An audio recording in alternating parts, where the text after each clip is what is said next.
You're working on mastering a healthy lifestyle in an unhealthy environment. It's probable that you'll slip up and fall backwards now and then, but don't let these mistakes define you as a failure. Let them refine you. Work through each one and learn from each mistake. When was the last time you felt like you failed? Here are 7 tips to use that failure to move you forward towards success. Number 1, manage expectations. It's unrealistic to expect a child to learn to walk without ever falling. It's also unrealistic to expect a 20, 30, or 40-year-old person to make healthy choices 100% of the time after decades of practicing unhealthy choices. If you'll take the time to reflect and change your perspective on failure, success is within your grasp. Number 2, suspend judgment. Thoughts like, "I'll never get this right," create an expectation of failure. Positive or negative, we often live up to our expectations. We would never think to belittle a child that falls when they're learning to walk. We understand that building up their confidence is an important part of their process of eventually walking successfully. Our thoughts and words can either empower or crush our confidence, and ultimately our will to try again. If we're to learn from our mistakes and pick up the courage to try again, we need to suspend judgment. Number 3, review your performance. Top athletes often review film of their performances to identify what they did well and what they could do better. The purpose of the review is to improve their performance.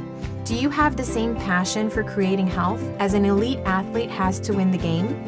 Would you like to improve your performance? Think of the last time you felt you failed. Review the facts without judging them. Ask yourself the following questions. What happened? What day did it happen? What time of the day was it? Where was I? Who was I with? Why did it happen? Was I bored, lonely, angry, sad, or tired? Number 4, identify the roadblocks.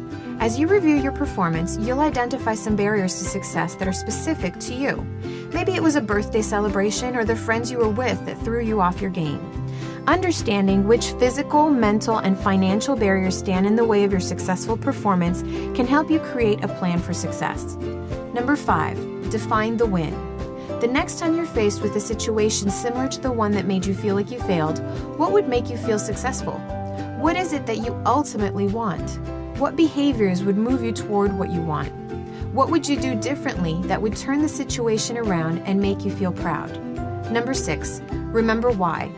In the daily grind of life, we can lose our motivation if we don't remind ourselves about why we started this journey to begin with. Remind yourself daily why you're willing to face the challenges and learn from your mistakes. Number 7, create a map to success. Write out your plan. Include your goals, why they're important, a list of potential barriers, and the action steps you'll take to get around the barriers. Having a written plan for each situation you've learned from will reduce the times you fall and accelerate your progress toward creating the health you want. We can allow our failures to limit our potential when we give up, or we can use them as a stepping stone on our climb to extraordinary health. How will you choose to use your mistakes?